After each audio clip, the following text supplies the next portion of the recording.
നമസ്കാരം. എല്ലാവർക്കും ഷാവിഷൻ്റെയും മൊയ്തീൻ ഷായുടെയും അഭിനന്ദനങ്ങളും ആശംസകളും. ബഹുമാൻ്റെ കേരളത്തിലെ അടുത്ത ഗവൺമെൻറ് UDF വരുന്നാൽ മുഖ്യമന്ത്രി ആരാകണം എന്ന വിഷയത്തെക്കുറിച്ച് ചർച്ച പോയിട്ട് കുറേ നാളായി. ഭരണം കിട്ടുമെന്ന് ഉറപ്പില്ല, അതിനുവേണ്ടി ശ്രമിക്കാതെ മുഖ്യമന്ത്രിക്കാണ് ഇപ്പോൾ ശ്രമം നടത്തുന്നത്. അത് രണ്ട് സമുദായ നേതാക്കൾ രമേശ് ചെന്നിത്തലയെ പിന്തുണ കൊടുക്കും. ഒരിക്കൽ സമുദായ നേതാവ് NSSൻ്റെ നേതാവ് പിന്തുണ കൊടുത്തതിൻ്റെ ക്ഷീണം രമേശിന് ഇപ്പോഴും മാറിയിട്ടില്ല. അത് പുറമേ അടുപ്പ് വെള്ളാപ്പള്ളിയും കൊടുത്തിരിക്കുന്നു. അപ്പോൾ രമേശിലേക്ക് മനസ്സിലാക്കേണ്ട കാര്യം, ഈ വെള്ളാപ്പള്ളി SNDP ആളെ സംഭവിച്ചു. പക്ഷെ വെള്ളാപ്പള്ളി കോൺഗ്രസ് രമേശ് പിന്തുണ കൊടുത്തിട്ട് എന്താ കാര്യം? കാരണം വെള്ളാപ്പള്ളിയുടെ ആൾക്കാരെന്ന് പറഞ്ഞാൽ ഈഴവ വിഭാഗത്തിൽ 75% പേരും കമ്മ്യൂണിസ്റ്റ് അനുഭാവികൾ കമ്മ്യൂണിസ്റ്റ് വോട്ട് ചെയ്താണ്. അത് 75-80 വരാറുണ്ട്. അത് ഈ അടുത്ത കാലത്ത് കുറച്ചുകൂടി അതിൽ BJP ചായ്വ് കാണുന്നുണ്ട്. അപ്പോൾ ഏതാണ്ട് 75-10 കൂട്ടി 85 കൂട്ടി 15% കോൺഗ്രസ്സിന് കിട്ടാനുള്ള സാധ്യതയുള്ളത് ഈഴവ വിഭാഗത്തിൽ നിന്ന്. ആ 15% വോട്ട് കിട്ടാൻ സാധ്യതയുള്ള ഈഴവ വിഭാഗത്തിൻ്റെ വെള്ളാപ്പള്ളി പറയാണ് രമേശ് പിന്തുണ കൊടുക്കാതെ രമേശാണ് നല്ലതെന്ന് പറഞ്ഞാൽ, അത് കണ്ട് UDF നിങ്ങൾ അഹങ്കരിക്കുകയോ അല്ലെങ്കിൽ നിങ്ങൾ പൊങ്ങോ ചെയ്യരുത്. മനസ്സിലാക്കണം, കോൺഗ്രസ്സുകാർ മനസ്സിലാക്കണം, UDFകാർ മനസ്സിലാക്കണം, താങ്കൾ മനസ്സിലാക്കണം, കുഞ്ഞാക്ക് മനസ്സിലാക്കണം. ഈഴവ വിഭാഗം 25% കേരളത്തിലുണ്ട് എന്നുള്ളത് സത്യമാണ്. അതിൽ 75 മുതൽ 80% പേരും CPMന് അനുഭാവികളാണ്. അത് വന്നപ്പോൾ ഞാൻ ഒരു കാര്യം പറഞ്ഞു. എന്താ പറഞ്ഞറിയോ?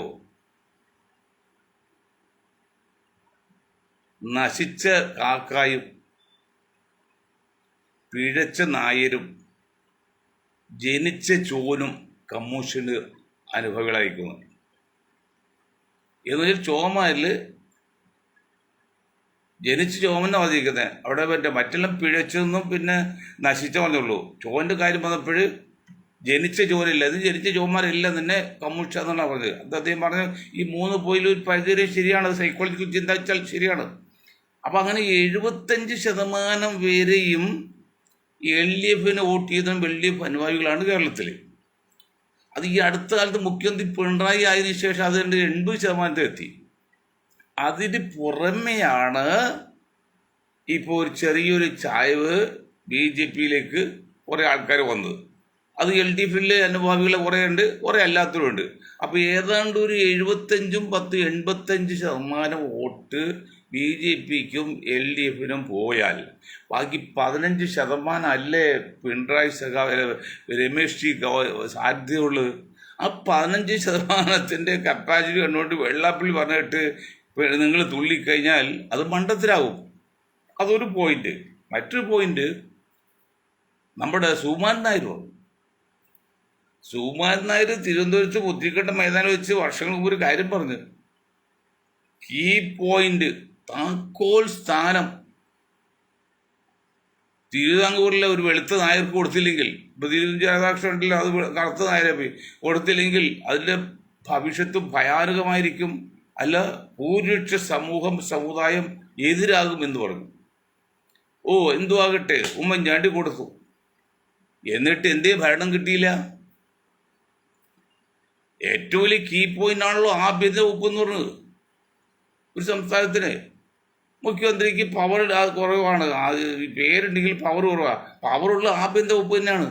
അത് കൊടുത്തില്ലേ പിന്നെ പിണറായി സഖാവ്, പിന്നെ വെള്ളാപ്പള്ളി, ഉമ്മൻചാണ്ടി. എന്നിട്ട് ഭരണം കിട്ടിയില്ലല്ലോ പിന്നെ അടുത്ത ഇലക്ഷനിൽ. അതൊരു പോയിന്റ്. നോട്ട് ദി പോയിന്റ് വക്കീൽ ജഡ്ജിയുടെ മുമ്പിൽ പറയും പോലെ not the point mister Ramesh. തന്നെയുമല്ല, ആകെ കേരള ജനസംഖ്യയിൽ 10% ഈ നായർ സമുദായം ഉള്ളത്.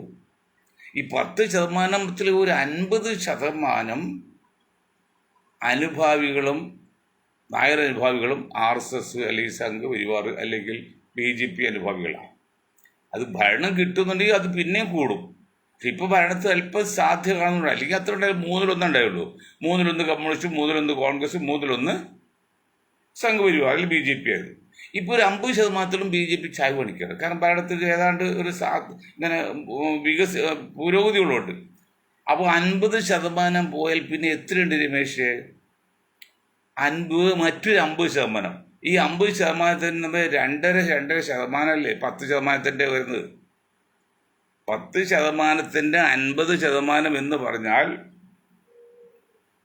എത്ര? 5 അത് ഇൻറ്റു ഡിവൈഡ് ബൈ 2 2ആയിട്ട് ഭാഗിച്ച 1 കമ്മ്യൂണിസ്റ്റിനും 1 കോൺഗ്രസും 2.5%. അപ്പോൾ 2.5% മാത്രം സപ്പോർട്ടുള്ള ഇന്ത്യൻ നായർ അല്ലെങ്കിൽ നായർ സൊസൈറ്റിയുടെ ശക്തിയും 15% താഴെ ശക്തിയുള്ള 7 വിഭാഗത്തിൻ്റെ ശക്തി കൊണ്ട് രമേശ് നിങ്ങൾക്ക് മുഖ്യമന്ത്രിയാകാൻ പറ്റുന്നുണ്ടോ?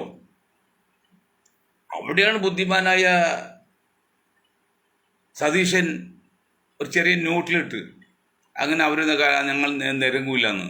അതിൽ മറ്റ് സമൂഹത്തിൽ നിന്ന് അവർക്ക് ശക്തമായി പിന്തുണ കിട്ടിയത് മനസ്സിലാക്കണം. 25% ഉള്ള വെള്ളാപ്പള്ളിയുടെ പാർട്ടി മുഴുവൻ എൻ ബ്ലോക്കിൽ 60% നിങ്ങൾക്ക് സപ്പോർട്ടാണ്. ഓക്കെ, 10% നായർ വിഭാഗത്തിൽ നിന്ന് നിങ്ങൾക്ക് 60% സപ്പോർട്ടിന് ഓക്കെ പ്രതീക്ഷിക്കാം. അവർ പറഞ്ഞ അർത്ഥമുണ്ട്. ഇത് രണ്ടും അങ്ങനെയല്ല. തന്നെയുമല്ല, വെള്ളാപ്പള്ളി ആർക്കെല്ലാം സപ്പോർട്ടിലുണ്ടോ ആ കാലാകാലങ്ങളിൽ ആ പാർട്ടി അല്ലെങ്കിൽ ആ വ്യക്തി തോറ്റിട്ടുള്ളൂ. ചരിത്രമുണ്ടല്ലോ. നമ്മുടെ NSS എങ്ങനെയാണ്? ട്രിവാൻഡ്രത്ത് വളരെ ശക്തമായി പരസ്യമായിട്ട് സപ്പോർട്ട് ചെയ്തല്ലോ. ഇത് വിജയിച്ചോ? അപ്പം അതിനർത്ഥം ഈ പറയുന്ന NSSൻ്റെ സുകുമാരൻ നായരോ അല്ലെങ്കിൽ വെള്ളാപ്പള്ളി വിചാരിച്ചാലൊന്നും കേരളത്തിൽ ഒരാൾ മുഖ്യമന്ത്രിയാക്കാൻ പറ്റില്ലെന്ന് ആദ്യമായിട്ട് ആര് മനസ്സിലാക്കണം? UDF മനസ്സിലാക്കണം. Not the point. 2 പോയിന്റ് അത്. മറ്റൊന്ന്, ഇന്നലെ പിന്നെ 18-ാം തീയതി രാജ്ഭവനിന് മുമ്പിൽ കോൺഗ്രസ് പാർട്ടി ഒരു പരിപാടി വെച്ചു. അത് മണിപ്പൂരിലെ വിഷയത്തെക്കുറിച്ചൊക്കെയാണ്. മറ്റു ചില പോയിന്റ് പറഞ്ഞത്. അതിൽ മുകൾ ഭാഗത്ത് കാണുന്ന ഫോട്ടോ ഉണ്ട്, ഒരു 6-7 ഫോട്ടോ. ലാസ്റ്റ് വെച്ചൊരു ഫോട്ടോ എനിക്ക് മനസ്സിലാകുന്നില്ല. പക്ഷെ എൻ്റെ അറിവ് ശരിയാണെങ്കിൽ, എന്നോട് ചില ആൾക്കാർ പറഞ്ഞ് ശരിയാണെങ്കിൽ അതിലൊറ്റ മുസ്ലിം പ്രാതിനിധ്യമില്ല.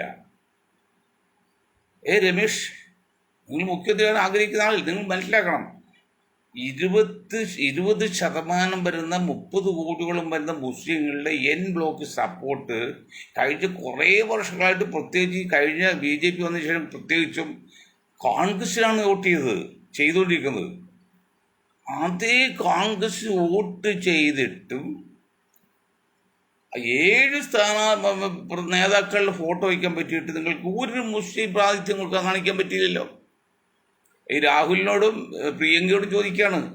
അവിടേക്കാണ് നിങ്ങൾ അൺഫിറ്റാന്ന് നിങ്ങൾ പറയുന്നത്. കർണാടക കാലത്ത് അങ്ങനെ അല്ലായിരുന്നു. കർണാടക എല്ലാ പ്രാവശ്യം ഒപ്പിച്ച് ചെയ്യും. അതുപോലെ താഴോട്ടിറങ്ങി സ്റ്റേറ്റ് ഭാരവാഹികൾ എന്തൊക്കെ പറഞ്ഞാലും 10, 12, 18% പറയും ക്രിസ്ത്യൻസ് കേരളത്തിൽ. ആ 18 സംബന്ധിച്ചതിൻ്റെ 6% ദളിത് ക്രിസ്ത്യാനിയാണ്, ബാക്കി 12% ഉള്ളൂ. അപ്പോൾ ആ 6% എങ്ങനെയാണ് ദളിത് ക്രിസ്ത്യാനി ആയെന്നുള്ള ചോദ്യം കൂടെ ഉണ്ട്.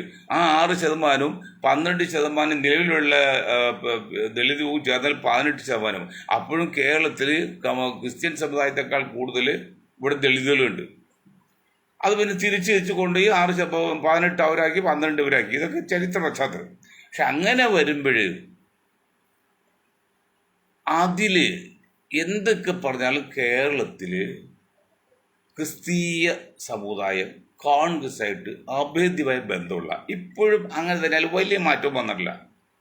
അങ്ങനെയുള്ള 12%, 18%, 18, 20 എന്തെങ്കിലും ആകട്ടെ, ഇനി 10% ആകട്ടെ, അതിൽ പ്രാതിനിധ്യം വേണം.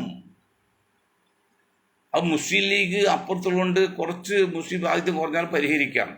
അത് കേരള കോൺഗ്രസ് അപ്പുറത്ത് ഇല്ലെന്ന് ചോദിക്കും. ഇപ്പോഴെല്ലാം മാണി കോൺഗ്രസ് LDF ഉള്ളൂ. പക്ഷെ അതുപോലെയല്ല മുസ്ലിം ലീഗ്, കുറച്ചുകൂടി ശക്തമായതുകൊണ്ട് അവിടെ ചെറിയൊരു മാറ്റം വരാം. പക്ഷെ അപ്പം അങ്ങനെ വരുമ്പോഴും ഒരു ക്രിസ്ത്യൻ പ്രാതിനിധ്യം ആ ഫോട്ടോയിലുണ്ടോ? നിങ്ങൾ ശ്രദ്ധിക്കണം. ഞങ്ങളിത് എല്ലാം മനസ്സിലാക്കിപ്പോന്നല്ല, നമുക്ക് ആരോടും പ്രത്യേക താല്പര്യമില്ല, പ്രത്യേക വെറുപ്പുമില്ല. ന്യായമായിരിക്കണം, സത്യമായിരിക്കണം. വോയിസ് ഫോർ ജസ്റ്റിസ്, നീതിയായിരിക്കണം. ഫോട്ടോയിൽ ഞാൻ നോക്കിയിട്ട് കാണുന്നില്ല, ആ ഫോട്ടോയിൽ ഒരൊറ്റ ക്രിസ്ത്യൻ ബാധ്യത കാണുന്നില്ല, മുകളിലത്തെ ഫോട്ടോയിൽ ഒരു മുസ്ലിം ബാധ്യത കാണുന്നില്ല. ജനങ്ങളെല്ലാം നോക്കൂലേ? ജനസംഖ്യക്ക് ആനുപാതികമായിട്ട് സപ്പോർട്ട് ചെയ്തില്ലെങ്കിൽ ഇലക്ഷൻ വോട്ട് കിട്ടുമോ? ഇത് പറയുമ്പോഴാണ് KPCCയോട് പറയാനുള്ളത്. ഞങ്ങൾ പണ്ട് പറഞ്ഞത്, പാലൊളി മുഹമ്മദ് കുട്ടിയെ മുഖ്യമന്ത്രി സ്ഥാനാർത്ഥിയായി കൊണ്ട് LDF പ്രചരണം നടത്തുന്നു. ഇത് കഴിഞ്ഞ മുമ്പിലത്തെ ഇലക്ഷനിൽ അതിൽ എന്നിട്ട് ജയിച്ചപ്പം മുഖ്യമന്ത്രി വേറെ ആളായെങ്കിലും അതേ സ്ഥാനത്ത് ഒന്നുകൂടി പറയാം, പാലൊളി മുഹമ്മദ് കുട്ടി എന്ന മിണ്ടാപ്രാണിയ മുസ്ലിമിനെ പാവാണ്, ഇതുപോലെ സ്വന്തമായിട്ട് 10 ഉണ്ടാക്കാൻ അറിയില്ല, താല്പര്യമില്ല, ഓക്കെ, അദ്ദേഹത്തെ മുഖ്യമന്ത്രിയാകാൻ വേണ്ടി വോട്ട് കിട്ടാൻ വേണ്ടി ആണെങ്കിൽ പോലും LDF ഒത്തുപിടിക്കുമ്പോൾ UDFിൻ്റെ ഫ്ലെക്സിൽ, ഇലക്ഷൻ പ്രചരണത്തിലുള്ള ഫ്ലെക്സിൽ അല്ലെങ്കിൽ പോസ്റ്ററിൽ ഒരു മുസ്ലിം തലവയ്ക്കാണ്ടായില്ല. ഇത് രമേശോടെയും ചോദിച്ചു. അന്ന് രമേശാണ് കുറച്ചുകൂടി പവർ നിൽക്കുന്നത്, ഉമ്മൻചാണ്ടി രമേശും. എന്താണ് സാർ അങ്ങനെ ചോദിച്ചു? അദ്ദേഹം മറുപടി എന്നറിയോ? അദ്ദേഹം ഓർക്കണമെന്ന് കഴിയില്ല. അത് ഒന്നുകിൽ KPCC പ്രസിഡന്റ് ആകണം, അല്ലെങ്കിൽ പ്രതിപക്ഷ നേതാവാകണം, അല്ലെങ്കിൽ മുഖ്യമന്ത്രി ആകണം, അല്ലെങ്കിൽ മുൻ മുഖ്യമന്ത്രിയിലാകണം. ഇങ്ങനെയുള്ള ഒരു ഫോട്ടോ വയ്ക്കാൻ പറ്റുള്ളൂ. ന്യായമാണ് ചോദ്യം. അപ്പോഴും മറു ചോദ്യം, ഞങ്ങളിതൊക്കെ വളരെ കൃത്യമായിട്ട് പഠിച്ചതിന് ശേഷം പറഞ്ഞ അന്ധമായ വിരോധം കൊണ്ട് വന്നില്ല. അങ്ങനെയെങ്കിൽ സ്വാതന്ത്ര്യം കിട്ടി 47 പോയിട്ട് എത്ര വർഷമായി? 10-75 വർഷമായിട്ടും എന്തേ നിങ്ങളൊരാളെ ഉണ്ടാക്കിയില്ല? TO ബാബാസാഹിബിന് ശേഷം കേരളത്തിലെ അഞ്ചിൽ രണ്ട് ഭാഗമുണ്ട്, 3-1 കൂടുതലുണ്ട് മുസ്ലിങ്ങൾ എന്നാണ് സംഘപരിവാർ പറയുന്നത്. ഇവിടെ PC തോമസ് ഒക്കെ, GC ജോർജൊക്കെ പറയുന്നത്. എന്തോ കേട്ടെ 3-1 വിട്ടോ, 3-1 ഉണ്ടല്ലോ. ആ 3-1 മുസ്ലിങ്ങൾ എന്ന് പറഞ്ഞാൽ കേരളത്തിൽ ജനസംഖ്യ വെച്ച് നോക്കുക 1,15,00,000 3-15 ചെറിയ വ്യത്യാസം വരും. ഈ 1,15,00,000 മുസ്ലിങ്ങൾ ഉള്ളതിൽ 23 ലക്ഷം വോട്ടർമാരാണ് ലീഗിനുള്ളത്. വോട്ടർമാരല്ല, ഈ മെമ്പേഴ്സ്. അതെങ്ങനെയാണ് അങ്ങനെ മെമ്പറാക്കിയത്? എൻ്റെ പേര് ചേർത്താൽ ഞാൻ എതിർക്കൂല എന്നുണ്ടെങ്കിൽ അങ്ങനെയുള്ളവരൊക്കെ ചേർത്തിട്ടുണ്ട്. എന്നിട്ടും കിട്ടി 23 ലക്ഷമാണ്. മെമ്പർഷിപ്പ് പ്രചാരത്തിലൊക്കെ അറിയാമല്ലോ, അത് ഇത്രയൊക്കെയാണ്, തൊണ്ടിലെഴുതി കൊടുക്കലൊക്കെ എല്ലാ പാർട്ടി അങ്ങനെയാണ്. എങ്കിൽ പോലും 23 ലക്ഷമാണ്. ഞാൻ 25 പിടിച്ചോ, 25 lakhs. അപ്പോഴും എത്രയാണ്? 4-1 5-1 വരുന്നുള്ളൂ. 2-10 3-15 കൃത്യം 5-1 20%. കേരള മുസ്ലിങ്ങളിൽ 20% മാത്രമാണ് ലീഗ് പ്രവർത്തകർ, ലീഗ് അനുഭാവികളും. ബാക്കി 80% പുറത്തു കിടക്കണം. അതിൽ 10% കമ്മ്യൂണിസ്റ്റ് അനുഭാവികൾ. ഈ അടുത്ത കാലത്ത് 1-2% കൂടി, അതിപ്പോൾ കുറച്ച് തിരിച്ച് അതുപോലെ പുറത്തു പോവുകയും ചെയ്ത്. അത് വേറെ കളിയാണ്. അപ്പോൾ നിങ്ങൾ 5-1 മുസ്ലിങ്ങളുടെ സപ്പോർട്ടുള്ള മുസ്ലിം ലീഗിനെ കയ്യിലെടുത്തുകൊണ്ട് നിങ്ങൾ ഈ സമുദായത്തെ അടുക്കി ഭരിക്കാം എന്ന് വിചാരിച്ച, എന്ന് കണക്ക് കൂട്ടുന്ന കോൺഗ്രസ് നേതാക്കളെ നിങ്ങളെക്കാൾ മണ്ടന്മാർ ലോകത്ത് വരുന്നുണ്ടോ? അവിടെയാണ് നിങ്ങൾ കർണാടക പഠിക്കേണ്ടത്. നിങ്ങൾ പോലെ ഡിഗ്രിയോ അല്ലെങ്കിൽ ഒന്നുമില്ല, കർണാടകയില്ല, അവർ പഴയ സാധാ വിദ്യാഭ്യാസമുള്ളൂ. പക്ഷെ അദ്ദേഹത്തിന് ഒരു കോമൺ സെൻസ്, സാമാന്യ ബുദ്ധി, ഒരു വിശേഷൽ ബുദ്ധി, കാഴ്ച മാത്രമല്ല, അദ്ദേഹം ഉൾക്കാഴ്ച ഉണ്ടായതുകൊണ്ടാണ് റഹീമിനെയും VK സൈദ് സാഹിബിനെയൊക്കെ കേന്ദ്ര മന്ത്രിസഭയിലാക്കിയത്. രമേഷും ഈ അന്തോണിയാൻ പറയുന്നില്ല. ഇപ്പൊ അന്തോണി ചത്ത തുല്യം, മോൻ കണ്ടില്ല, ചത്ത തുല്യം. അന്തോണി പെട്ടുകാരില്ല. അന്തോണി പോയി 30-40 വർഷക്കാലം സോണിയാഗാന്ധി തലയിൽ പോയി ഇരുന്നില്ലേ? അന്ന് നിങ്ങൾ മനസ്സിലാക്കിയില്ലേ? 5-1 മാത്രമാണ് മുസ്ലിങ്ങൾ 5-1 ലീഗുള്ളൂ, ബാക്കി 4 ഭാഗം പുറത്ത് കിടക്കാണ് എന്ന് നിങ്ങൾക്ക് അറിയില്ലെങ്കിൽ നിങ്ങൾ മണ്ടനാണ്. ഞങ്ങൾ ആ സ്ഥാനത്ത് ഇരിക്കാൻ അർഹനല്ല. എന്നിട്ട് നിങ്ങൾ ഒരു ബാധ്യം കൊടുത്തോ? നിങ്ങൾ ബാധ്യം കൊടുത്ത ആർക്കാണ്? PC ചാക്കോക്ക് കൊടുത്തു. PC ചാക്കോ പാർട്ടിയിലുണ്ടോ? KV തോമസ് കൊടുത്ത്. KV തോമസ് പാർട്ടിയിലുണ്ടോ? പിന്നെ നമ്മുടെ മലയാളം സംസാരിക്കാൻ പറ്റാത്ത തൃശ്ശൂർക്കാരാണ്, ഡൽഹി ബേസ്ഡ്, അദ്ദേഹത്തിന് കൊടുത്ത്. ടോം വടക്കൻ. അതേത് പാർട്ടിയിലുണ്ടോ? അങ്ങനെ എത്ര ആൾക്കാർ അവരെല്ലാം പാർട്ടിയിലില്ല. തന്നെയല്ല അവർ കൊടുത്ത പലരും നമ്മുടെ ഇദ്ദേഹം ഡൽഹിയിൽ ഡെപ്യൂട്ടി സ്പീക്കറായി ചാൻസ് കിട്ടിയപ്പോൾ BJPക്ക് അനുകൂലമായിട്ട് അവസരം മുഴുവൻ കൊടുത്തത്. കോൺഗ്രസ് ഡെപ്യൂട്ടി സ്പീക്കർ കോൺഗ്രസ് കോട്ടയം കിട്ടിയത് ചെയ്ത് മുഴുവൻ BJPക്ക് സമയം കൊടുക്കുന്നല്ല, BJP അനുകൂലം കൊടുത്താൽ. കാരണം അവരെ വെറുപ്പിക്കാൻ പാടില്ല. അത് ദൈവത്തെ പൂജിച്ച് വരുന്ന വഴിയിൽ ഒരാൾ ചെകുത്താനെ പൂജിച്ചു. എന്താ പറയാണ്, എടോ ദൈവം കൈവിട്ട നമുക്ക് സ്ഥാനം വേണ്ടേ? അപ്പോൾ എന്തെങ്കിലും കാരണം വെച്ചാൽ കോൺഗ്രസ് വേണം പോകുക, കോൺഗ്രസ് കൈവിട്ടുകയാൽ നമുക്ക് സ്ഥാനമുണ്ടല്ലോ, അതും അവരെ വെറുപ്പിച്ചില്ല. അതാണ് ഈ പറയുന്ന നേതാക്കളിലേക്ക് മാന്യതയും യോഗ്യതയും.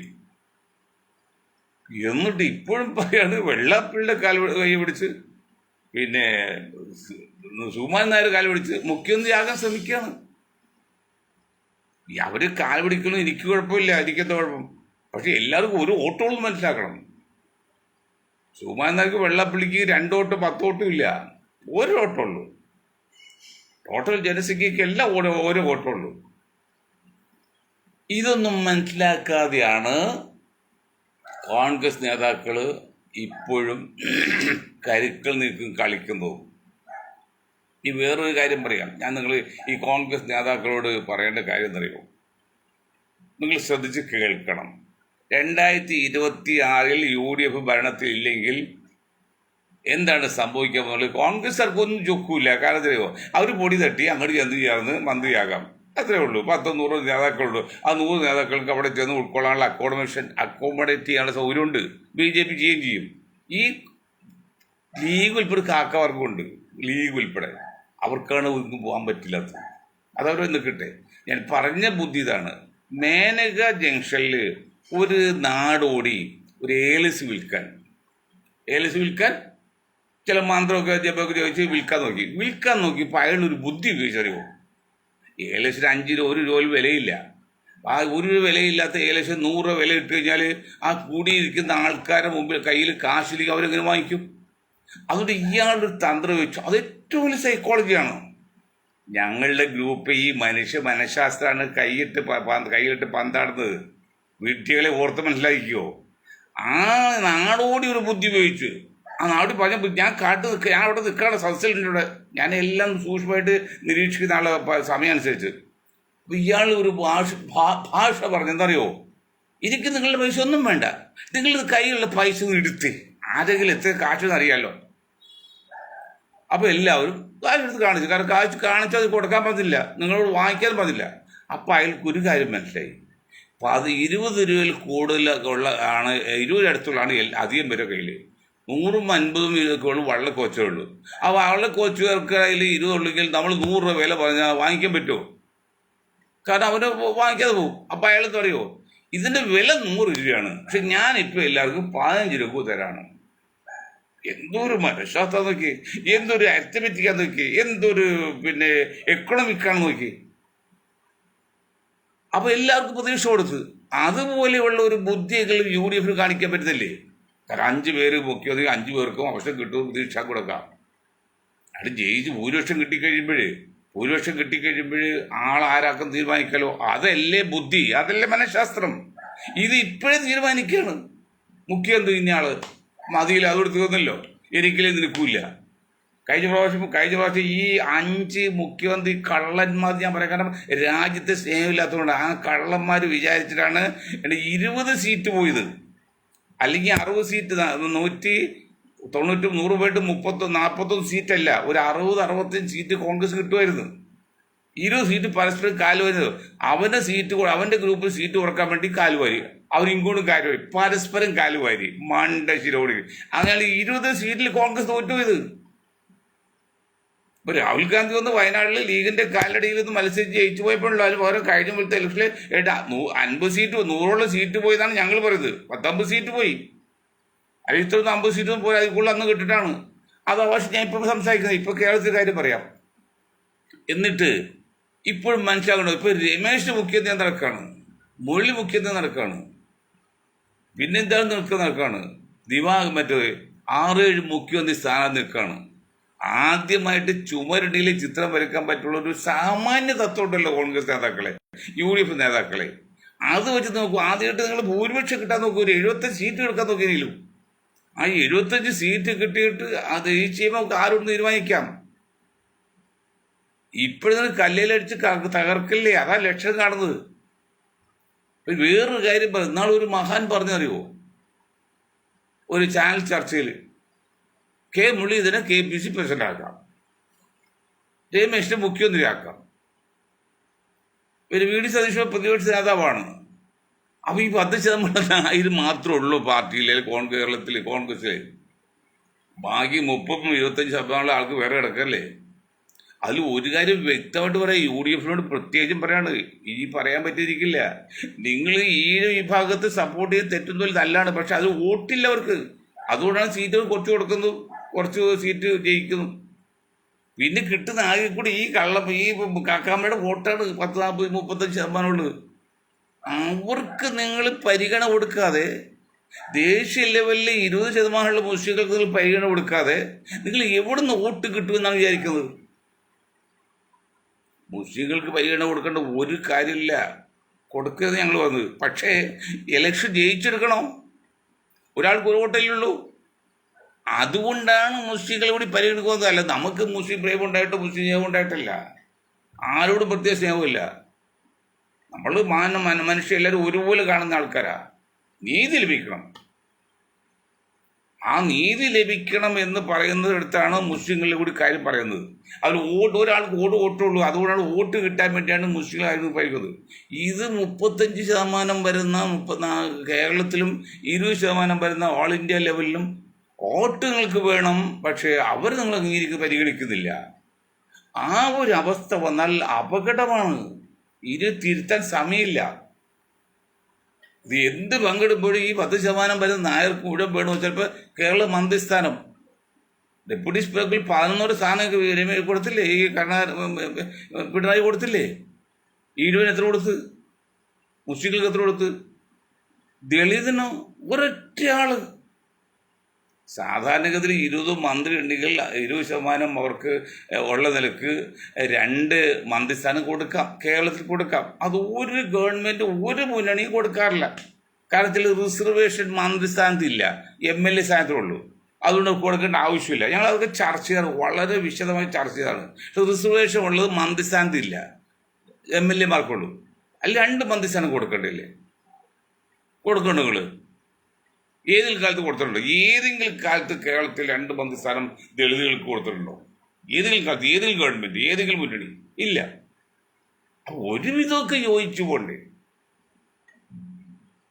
അങ്ങനെ ജനങ്ങൾ വോട്ട് ചെയ്യുന്ന സപ്പോർട്ട് ചെയ്യാൻ പറ്റുള്ളൂ. അതുകൊണ്ട് വളഞ്ഞ മാർക്കം കളഞ്ഞ് നേരായ വഴി ചിന്തിക്കുക. എങ്ങനെയെങ്കിലും 75 സീറ്റ് സംഘടിപ്പിക്കാൻ നോക്കുക. അതിന് എന്ത് വിട്ടുവീഴ്ച ചെയ്യുക. അത് ഇപ്പോഴേ തന്നെ വേണ്ടി സ്ഥാനാർത്ഥികൾ നിർമ്മിക്കുക. ഇനി 1 വർഷം ഇപ്പം പോകും, ഇതാ വരുന്നതേ പോകണമെന്ന് പണ്ട് സുരേഷ് ഗോപി പറയുമ്പോലെ ഈ 1 വർഷമൊക്കെ പെട്ടെന്ന് തീരും.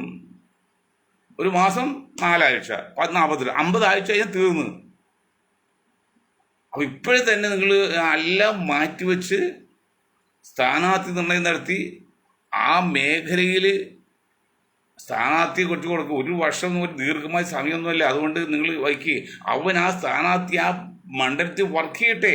ആദ്യമായിട്ട് അവൻ്റെ കപ്പാസിറ്റി ഉപയോഗിച്ചിട്ട് വോട്ട് പേ ചേർക്കട്ടെ. അങ്ങനെയൊന്ന് ജയിച്ചെടുക്കാൻ നോക്ക്. ഇതൊന്നും നിങ്ങൾ ഉദ്ദേശിക്കുന്നില്ലെങ്കിൽ നിങ്ങൾ വെറുതെ പണിയെടുക്കാതെ കിട്ടാണ് ഞങ്ങൾ ഭരിക്കുക, അല്ലെങ്കിൽ BJP ആയിക്കോട്ടെ എന്നുള്ള ചിന്ത കോൺഗ്രസിൻ്റെ ചില നേതാക്കളുടെ മനസ്സിലുണ്ടെന്ന് മനഃശാസ്ത്രം പറയാണ്. മനഃശാസ്ത്രമാണെന്ന് മനസ്സിൽ പെരുമാറ്റം അറിയാൻ പറ്റുമ്പോൾ നമ്മൾ ലാക്ടോമീറ്റർ പോലെ നമ്മളിങ്ങനെ വച്ച് നോക്കി അറിയാം. ബുദ്ധിയുള്ളവർക്കറിയാം, മനഃശാസ്ത്രം അറിയുന്നവർക്കറിയാം.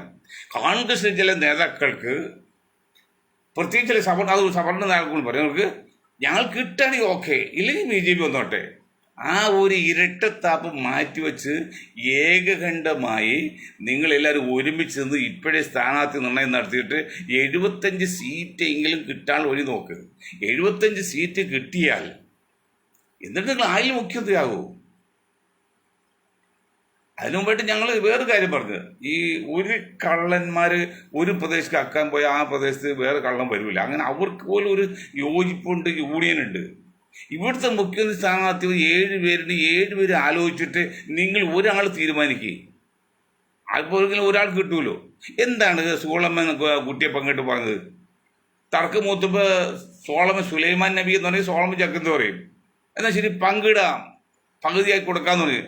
അപ്പം എന്താ പറഞ്ഞാൽ കള്ളത്തള്ള പറഞ്ഞ് പകുതിയെങ്കിൽ പകുതി അത് മതി എന്ന് പറഞ്ഞില്ലേ ബുദ്ധിമാനായ സോളമൻ. എന്ത് ചെയ്ത് അപ്പം മനസ്സിലായി തള്ള ആരെന്ന്. യഥാർത്ഥ തള്ള എന്താ പറഞ്ഞത്?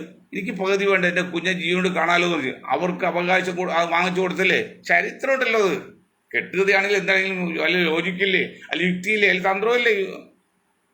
അതുപോലെ നിങ്ങൾക്ക് എന്തുകൊണ്ട് ഒരു യോജിപ്പിലെത്താൻ പറ്റത്തില്ല? അപ്പോൾ ഇത്തവണ ഈ കരിക്കാട്ടി കളഞ്ഞ് ചന്തയിലെ പൊടിയും തട്ടി BJP അടുത്ത 31 വരുമ്പോൾ BJP വരുമ്പോൾ അതിൽ ചേർന്ന് ഇപ്പോഴേ മന്ത്രിയാകാമെന്ന് ആഗ്രഹിക്കുന്ന കോൺഗ്രസ് കുറെ ആൾക്കാരുണ്ട്. ആ കപട മുഖമുള്ളവർ പറയാണ്,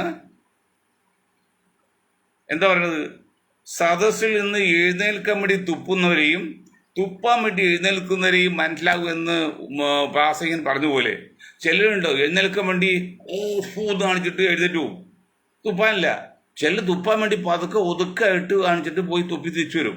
അതുകൊണ്ട് കോൺഗ്രസിലെ കപട മതേതരവാദികളായ നേതാക്കളെ തുപ്പാൻ വേണ്ടി എഴുന്നേൽക്കുന്നവരെയും എഴുന്നേൽക്കാൻ വേണ്ടി തുപ്പുന്നവരെയും മനസ്സിലാക്കുന്ന ഒരുപടി മനുഷ്യർ ഇന്ന് കേരളത്തിൽ ജീവിച്ചിരിക്കുന്നു എന്ന് പറഞ്ഞുകൊണ്ട് ഞാൻ വാക്കുകൾ നിർത്താണ്. നിങ്ങൾക്ക് ഒരായി നന്ദി. ജയ് ഹിന്ദ്.